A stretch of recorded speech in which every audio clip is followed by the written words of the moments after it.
अस्सलामुअलैकुम जी, मैं हूँ लाइबा अब्बासी और आप देख रहे हैं देसी स्पोर्ट्स पर cricket capsules by Laiba Abbasi. और मुझे उम्मीद है कि आप सब ठीक होंगे और आप लोग क्रिकेट कैप्सूल्स के एपिसोड का वेट भी कर रहे होंगे। लेकिन आज का एपिसोड स्टार्ट करने से पहले I would like to request you all कि प्लीज इस चैनल को सब्सक्राइब कर दो, press the bell icon to never miss any video from our side and let's get started with our today's video. सबसे पहले तो बात करते हैं कल के मैच के बारे में, श्रीलंका वर्सेस अफगानिस्तान, जो कि ये डिसाइड करता कि क्या Afghanistan is getting into the super 4 round of the tournament या फिर Bangladesh will get into the super 4 round of the tournament.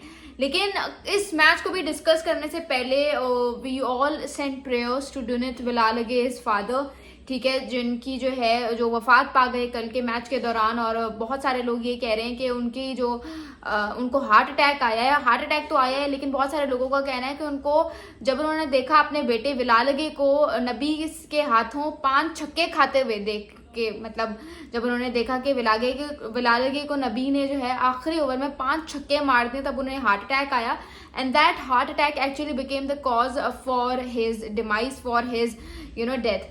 तो बहुत ही अनफॉर्चुनेट इवेंट था। एक तरफ विलालगे की टीम क्वालिफाई कर रही है एशिया कप के राउंड 4 के लिए और दूसरी तरफ उनके फादर की डेथ हो गई। जो वो एक बहुत ही मुश्किल टाइम होगा। और नसीम शाह ने भी जो है उनको कंडोलेंसेस भेजी हैं।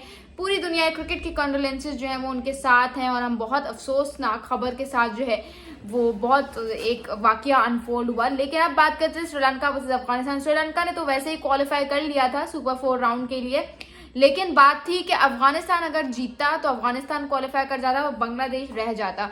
लेकिन अगर अफगानिस्तान हार जाता तो वो टूर्नामेंट से बाहर हो जाते।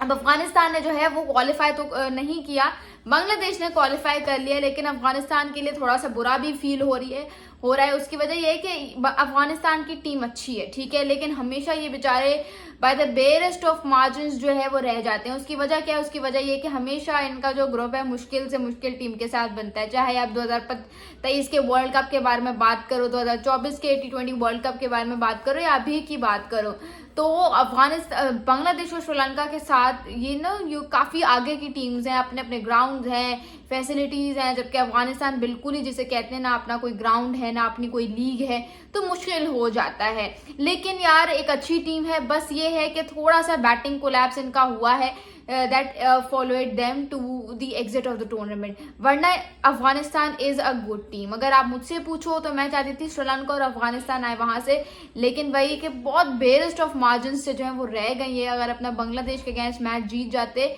तो आराम से ये लोग भी क्वालिफाई कर जाते। लेकिन क्या कहते हैं, श्रीलंका की दाद देनी पड़ेगी जिस तरह से। हालांकि 170 एक अच्छा खासा डिसेंट स्कोर है, ठीक है, to defend on a ground like Abu Dhabi. लेकिन क्या हुआ, इतनी बैलेंस्ड इनिंग्स आप नहीं सकते कि भाई कितनी बैलेंस्ड नॉक खेली, ठीक है, कुशाल मेंडिस ने, he is a very extremely good player, ठीक है। आप बात करो पूरे श्रीलंका के बैटिंग ऑर्डर, अभी तो उनके ठीक ठाक बैटर्स पड़े हुए थे पीछे। वनिंदु हसरंगा पड़ा हुआ था, उनका एक्स कैप्टन दर्शन शानाका पड़ा हुआ था। तो एक अच्छी सिचुएशन बन सकती थी अभी भी श्रीलंका के लिए। लेकिन मुझे बीच में लगा कि शायद अफगानिस्तान जीत जाए, क्योंकि उन्होंने फंसा लिया था, उनके स्पिनर्स ने फंसा लिया था। राशिद खान ने थोड़ी सी डिफिकल्टी क्रिएट कर दी थी। लेकिन भाई जिनको गेम अवेयरनेस का पता होता है, जिनकी टेक्निकल गेम बड़ी अच्छी होती है, जिनको पता होता है कि हर बॉल पे रैम्प शॉट नहीं खेलना, कभी सीधा खेलना है, कभी बैलेंस शॉट खेलना है, जिनको टेक्निकल अवेयरनेस जिसे बहुत ज्यादा होती है, वो टीम्स ऐसी होती हैं कि चाहे आप हमारे ऊपर स्पिन लगा दो, पेस लगा दो, हम आपको ये मैच जीत के दिखाएंगे। और कल जो है वो श्रीलंका ने वही काम किया। अब ये है कि अफगानिस्तान को तो उनके बैटिंग कोलैप्स ने पकड़ लिया, लेकिन पाकिस्तान का बैटिंग कोलैप्स पता नहीं कब से हो रहा है। लेकिन पाकिस्तान क्यों नहीं पकड़ा गया? पाकिस्तान अभी तक एक्सपोज तो हो गया लेकिन पकड़ा नहीं गया। उसकी वजह यह है कि पाकिस्तान का ग्रुप बड़ी इजी टीम्स के साथ बना था, ये आपको भी पता है, ठीक है। किनके साथ भाई? ओमान के साथ 20th रैंक टीम, यूएई के साथ 15th रैंक टीम, इंडिया के साथ बना, लेकिन इंडिया ने हमें पहले ही टाकरे में हरा दिया। तो बात ये है कि अब आपने बाउंस बैक कैसे करना है, क्योंकि अभी जो सुपर 4 में आपके मैचेस हैं वो बांग्लादेश, श्रीलंका और इंडिया के साथ है, ठीक है। और यहाँ पे आपकी एक भी गलती जो है आपको सीधा टूर्नामेंट से बाहर लेके जाएगी। सो अब यह आप पे है कि आप कैसे इन टीम्स पे चार्ज लेते हो और कैसे आप अपनी बैटिंग कोलैप्स को जो है वो खत्म करते हो। बैटिंग कोलैप्स क्यों हो रहा है? क्योंकि ओपनिंग स्टैंड से रन्स नहीं आ रहे। शाहिद फरहान और साइम अयूब 8 इनिंग्स में सिर्फ 74 रन ही बना पाएंगे ये ओपनिंग स्टैंड, और इसमें भी शाहिद फरहान के ही रन हैं। साइम अयूब की तो डक पे डक, इतने अंडे के रमीज राजा ने भी कह दिया कि भाई इतने अंडों का करेगा क्या, अंडा बनाएगा क्या, ऑमलेट बनाएगा क्या? हमें आपसे आपकी बॉलिंग में we don't need wickets from you, ठीक है? आप अपनी विकेट्स अपने पास रखो, हमें आप एक्सप्लोजिव स्टार्ट दो पावर प्ले में। साइम अयूब इसी के लिए जाने जाते थे ना कि what left hand opening batsman, इतना क्लासी है, इतना एक्सप्लोजिव है, इतना अच्छा खेलता है। पावर प्ले जिसमें teams are expected to take a charge, और रन्स आप वहीं पे उसी फेज में 1 से लेकर 6 ओवर्स तक आप ज्यादा से ज्यादा बना सकते हो। वहां पे हमारी 2 से 3 विकेटें गिर जाती है, जिसके प्रेशर की वजह से ना हमारा मिडिल ऑर्डर परफॉर्म कर पाता है, ना हमारा लोअर मिडिल ऑर्डर परफॉर्म कर पाते हैं।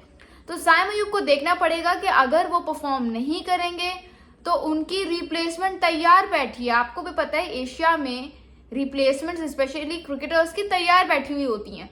साइम अयूब परफॉर्म नहीं करेंगे, कोई और सही आ जाएगा। जब बाबर आजम को निकाला जा सकता है so why not Saim Ayub, जब रिजवान को बाहर निकाला जा सकता है so why not Saim Ayub. लोग शाहिद फरहान को बाहर निकालने की बात करें, लेकिन मुझे समझ नहीं आ रही शाहिद फरहान का क्या कसूर है। उसका साथी कौन सा बस वो विकेटें उड़ा रहे हैं तो भाई उस पर कोई बात नहीं कर रहा। उसका असल काम है बैटिंग, अगर वो बैटिंग नहीं करेगा तो फिर we don't need his wickets too. What you guys have to say मुझे कमेंट्स में जरूर बताइएगा।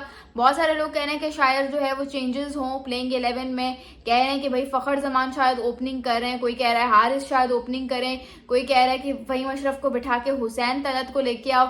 मुझे नहीं लगता पाकिस्तान किसी चेंज के साथ जाएगा। उसकी वजह यह है कि अब हमारे तीनों इंपॉर्टेंट मैचेस हैं, तीनों बड़े मैचेस हैं। ये जो आप एक्सपेरिमेंटिंग है ये आप छोटी छोटी टीम्स के अगेंस्ट कर सकते हो, लेकिन वो हमने नहीं की। आपको पता है ट्राई नेशन और एशिया कप दोनों को मिला के आपकी जो highest number of balls phase है ना बाय एनी पाकिस्तानी बैटर इस 8 इनिंग्स में, 5 ट्राई नेशन सीरीज के मैचेस और 3 एशिया कप के अभी तक, वो सिर्फ 44 है। मतलब यहाँ से अंदाजा लगा लो कि आपकी बैटिंग इतनी खत्म हो गई है कि कोई बल्लेबाज 50 बॉल्स भी नहीं खेल पा रहा। सिर्फ 44 बॉल्स जो है वो किसी बल्लेबाज ने फेस किए, ये हाईएस्ट नंबर है, और ये भी फखर जमान ने खेली है, ठीक है, जो थोड़े बहुत अच्छे टच में नजर आ रहे हैं, कभी आता है कभी नहीं आता। उसके अलावा आपकी टीम तो खत्म है, आपकी बॉलिंग अच्छी है, लेकिन आप यकीन करो इस बात का कि आपके बॉलर्स भी उस दिन कुछ नहीं कर पाएंगे जिस दिन आपके बैट्समैन कुछ नहीं करेंगे। जैसे इंडिया के मैच में हुआ, यहाँ पे टारगेट थोड़ा सा रीजनेबल होता, थोड़ा सा 170 या 180 का होता तो शायद आपके बॉलर्स पे ज्यादा प्रेशर ना आता। आपने जी माशाल्लाह से टारगेट ही सिर्फ 127 का बनाया है, तो आप क्या अपनी यंग बॉलिंग लाइनअप से एक्सपेक्ट करते हो कि वो आपको ये वाला टारगेट डिफेंड करके देंगे? कभी भी नहीं। जब तक बैटिंग परफॉर्म नहीं करेगी, आप अपने बॉलिंग लाइनअप में सईद अजमल को ले आओ, आप अपनी बॉलिंग लाइनअप में Mitchell Starc, Pat Cummins, Josh Hazlewood, Jasprit Bumrah को ले आओ, इनसे कुछ भी नहीं होगा until and unless your batting lineup doesn't perform, ठीक है? तो अगर अच्छे मैचेस खेलने हैं, अच्छी तरह खेलना है, तो अपनी बैटिंग सुधारो। What do you guys have to say मुझे कमेंट्स में जरूर बताइएगा। Thank you so much. This is Laiba Abbasi signing of.